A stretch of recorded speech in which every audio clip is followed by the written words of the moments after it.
Hey, happy day. 119 out of 365. Sharon Horne-Ellstrom here, but you can call me Pajama Grandma, with some friends today. Today, I am wondering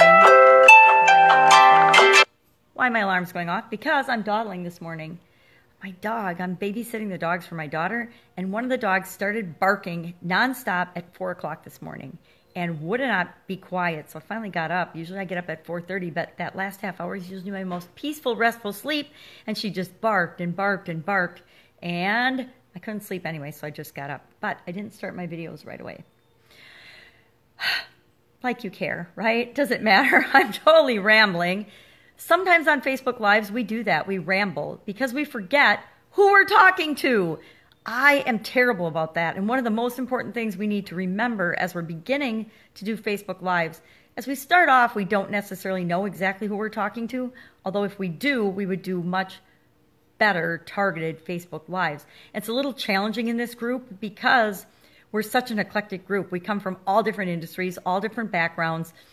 And so when we're deciding what to talk about, what topics to talk about, it's a bit of a challenge and a bit of a stretch versus if we're going live in our personal groups or our personal pages. For example, when I am going live in my Supersize Your Business page, I know I'm talking to business owners and I know who my ideal business owner, customer, or client is. And so it's easy for me to talk to her. But because my ideal client is, of course, a her in my ideal world. It's easy for me to talk to her as a business owner. But when I'm in this group, it's a little bit harder because we're such a diverse group and I don't know exactly what topics I should talk about.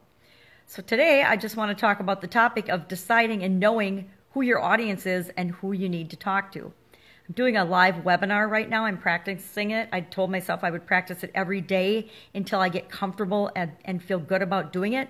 And I noticed yesterday as I was doing it that I was kind of all over the place. And I think part of the reason is I wasn't talking directly to my ideal customer. I was trying to talk to more than my ideal customer. I was trying to keep it more open as I'm attracting different people to what it is that I'm offering. And I think that by doing that, a lot of it was milquetoasty and watered down and wasn't necessarily specific and targeted enough to who I really want to reach with that web class. And that's why I wanted to talk about, do we always know, or we don't always know, but we should try to, as best we can, know who it is that we're talking to in any message that we're giving. So that is what I'm going to practice today. I'm going to do my webinar as if I'm talking directly to my favorite business client, instead of talking to everybody that could possibly be listening and not paying attention. And I'm going to specifically not pay attention to comments and things in the comments box, which is, I guess, probably the opposite of what the gurus would tell you to do. But I want to focus on delivering it as if I'm just speaking to my ideal favorite customer and see if that makes a difference in the stories I tell, the way I tell them, the tone of voice, the way I deliver that message, because I suspect that it's going to make a huge difference.